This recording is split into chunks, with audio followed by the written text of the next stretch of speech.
et Eesti rannikul on suhteliselt vähe liiva ja suhteliselt palju kive. See liiv ja kruus liigub pikki randa enamasti lainete mõjul. See liikumist me enamasti ei näe, sest me ei suuda üht kivi teisest eraldada. See liikumise tulemust me näeme siis, kui me peatame see liikumise. Näiteks sellega, et ehitame ühe sadamakai. Sadamakaist need liiv ja kivid edasi ei pääse, nad kuhjuvad siia taha aegade jooksul. Ja selle sadama taha on umbes 40 aasta jooksul kuhjunud paras jalgpalliväljak. Umbes 100 x 100 meetrit mõõtudega, umbes 3 meetrit paks liiva kruusakiht ja jämedalt 15-20 000 kantmeetrit liiva. Et see näitab meile, kui võimas on isegi nende väikeste lainete poolt tekitatud liivade ja kivide liikumine pikki meie randa. Seda me ei näe enne, kui see korra peatub. Ja kui ta korra peatub, siis see koht, kuhu korjub, saab jäsku liiva täis ja teiselt poolt hakkab jäsku rand ära minema. Loodus ei salli tühja kohta, kui see koht, mis on kogu aeg saanud, lisaks liiva ja kive enam ei saa, ained võtavad sisemaalt juurde ja siis me näeme ranna erosiooni. Te ütlesite, et see liivariba siin, seal eespool on seda, kui paremini võib näha, on viimase tormi poolt siia toodud. See on jah väikese tormikese poolt, kus on veetase olnud praegusest 20-30 centimeetrit kõrgem ja lainekõrgus võib olla ka poole meetri jagu. Seesama siin ka siis? Seesama siin ka. Ja lainet on selline omapärane viis toimetada.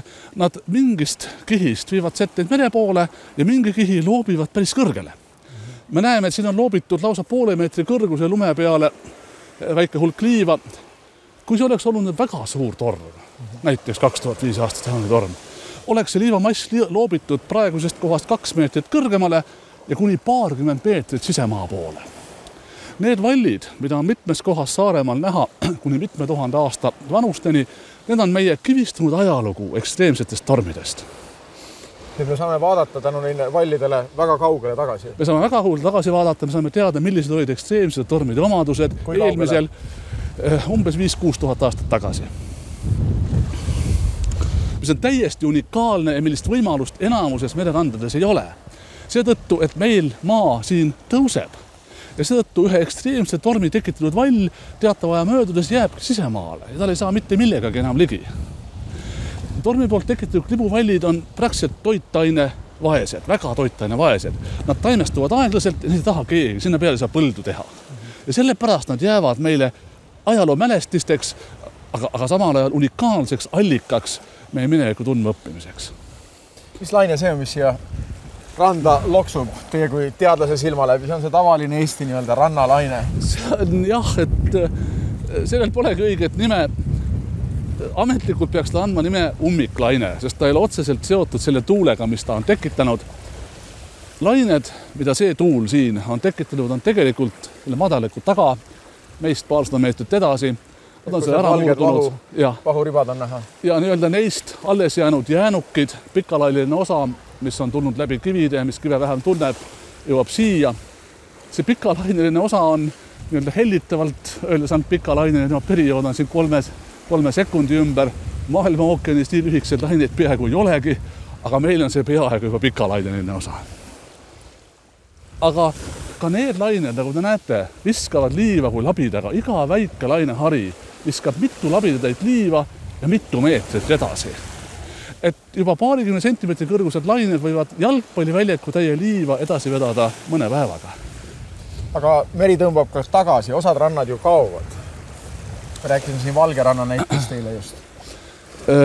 See nii-öelda setete liikumine pikki randa, mida ütleks settevooluks, see on omad kuhjumiskohad ja omad ahenemiskohad. Et need kohad, kus rannajoon pöördub ja kus siis lained tabavad randa teise nurga all, sealt võetakse suhteliselt palju ära, kus rannajoon pöörub tagasi lainete leviku suunaga võrdes nii nagu siin kohas need setted jäävadki seisma ja kuhjuvad. Nii et me näeme kogu aeg seda protsessi, et rannajoon üldiselt sirgestub. Kui see ehitati kai alguses, oli siin selge terav nurk. See terav nurk on asendunud ilusa kaarega, teoreetselt peaks olema parapooli kuju. Päris täpne parapool see muidugi ei ole looduses, aga suures plaanis on ta parapooli kujuline. Kas me peaksime Eesti rannajoonte pärast muret tundma, et nad võivad muutuda, kaduda? Rand on pidevas muutumises. Ja parim, mis me saame rannaga teha, on lasta ta elada oma elu. Me ei saa öelda, et see alati meie jaoks parim on, aga ranna jaoks on see parim, kui ta läheb oma elu. tegelikult Eestis me rääkisime just, oli ju hea jutumärkides see, et oli piiritsoon, siia randa ei saanud inimesed tulla väga pikka aega, rannad said elada aastakümneid tegelikult oma elu. Mingis mõttes on see väga hea.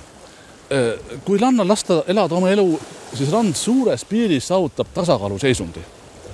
See tasakaalu seisund on just see, nagu me rääkisime, me ei suuda öelda, et üks kivi on tasakaalus, aga kivide hulk iga ranna lõigus on enam-vähem tasakaalus. Et halvad asjad algavad tavaliselt siis, kui inimene mõistmatuses seda tasakaalu rikub. Kui me suudaksime oma sadamat settida nõnda, et me seda tasakaalu ei rikuks, oleks parim versioon. Arvatakse praegu ekspertide poolt, et näiteks Iirimaa rannakahjustustest 80-90% on tingitud valesti ehitatud rannakaitsevõtetest. Kui me kaitseme ühte kohta, me peatame seal looduslikud protsessid, aga kivid ja liiv liiguvad pikki randa ja nii-öelda allavoolu kaitstud kohast hakatakse kindlasti randa kulutama. Ja me see mitte midagi paratse on loodususe seadus. See arvutus, mis te pidite tegema, mis arvutus see oli? See arvutus oligi... Jah, te räägiks selle veel võib-olla siit, me räägiks jutu peal. Jah, et see väike liivakäetud ala, kus me seisame, on tekkinud siis tänu sadama muulile viimase umbes 40 aasta jooksul. See, kus me oleme, oli 40 aastat tagasi merepõhi. Rannajoon on mõnikümmend meetrit metsast meie poole ja kogu see liiva ja kruusamass on siia toodud lainete poolt. Jämedalt on mõõtmed 100x100 meetrit ja paksust 3-4 meetrit, nii et 15-20 000 kantmeetrit liiva ja väikest kruusarive on siia transporditud viimase 40 aastaga samade väikeste lainete poolt. Ja see, ütleme, see huvitav pilt on see, kuidas see kivi on ära varjanud mõnest kohast ja see vari, ma nagu mõtte enne ära, et see vari toimib väga omapärasel moel, et päris varjus me näeme kuhjatist, aga varjust kahel pool me näeme, et on nagu auk setetes. Et see, kuidas täpselt see asi toimub, on ääretult keerukas ja mitmes mõttes ka ootamatu ja mitmes mõttes prognoosimatu. Et see on selle jutu mõte. Ja taoliste kivid, kui see oleks kivi natuke kaugemal ja natuke suurem, siis tekiks sinna varsti maasäär rannikust kivi. Seda ütleks tomboloks, kui ta valmis saab. Need on Eestis natukene olemas, aga ta on tüüpiline ookeanirannikutel. Ja siis kivide varjav mõju, mis on ka seal väga selgelt näha, et kui kivid on vee piiril, nende taha korjub väga ilust settematerjal. Ja kui need sealt ära viia, siis tekib, nagu liigub rannajoon kaugele edasi. Et need on siin õpetlikud asjad randade kohta. Räägime neist õpetlikest asjadest, mida me siin näeme. Kuigi siin on suhteliselt väikesed lained ja ei ole väga palju õpetlikku, aga siiski mõned kohad.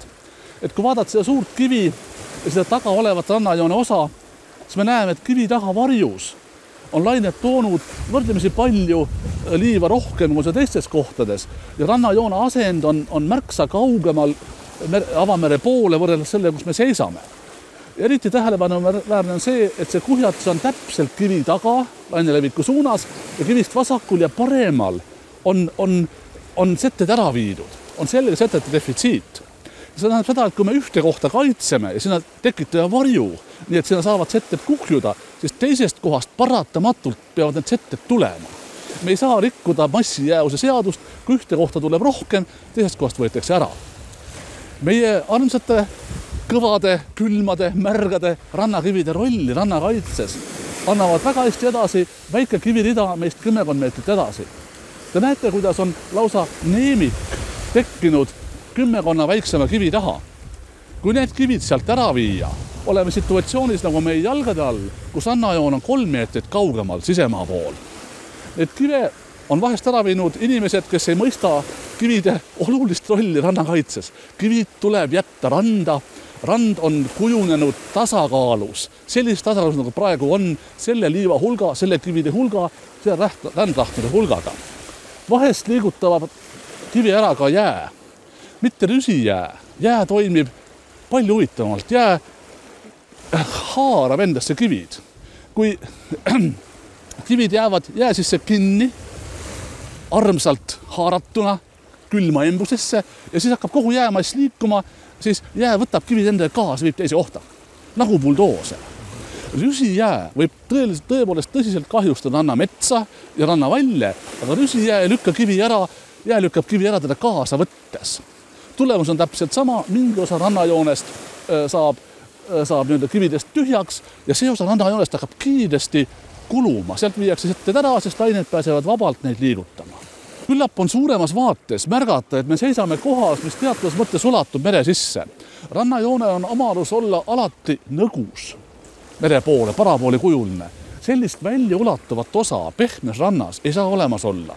Ta saab olemas olla siis, kui ta miski kaitseb, kas on maa all tugev moreenist või kividest südamik või on olemas rannakivi, mille varju saab liiv koonduda. Nii et see neemik siin eksisteerib ainult tänu sellele kivikülvile. Kui see siit ära viia, taganeb rand kohas, kus me seisame 10 meetrit sisemaa poole ja see toimub loetud päevadega, nii kui natuke tuult on. Et väga tõenäoliselt need kivid siin 100 aastat tagasi seisid märksa kõrgemal. Kui vaadata metsa ääres, omaaegse rannajoones eras olevad kivisid, nad on kõik kõrgemal. Lained suudavad kivi kõrvalt ja osalt ka alt liivaosakesi välja kiskuda. Natuke võttes paremalt poolt, natuke võttes vasakult poolt, nii et tulemusena lainete vallas olevad kivid kipuvad kogu aeg tasapisi vajuma. Ja ka see kivineemik on aastasadade jooksul tõenäoliselt vajunud meetreid allapoole.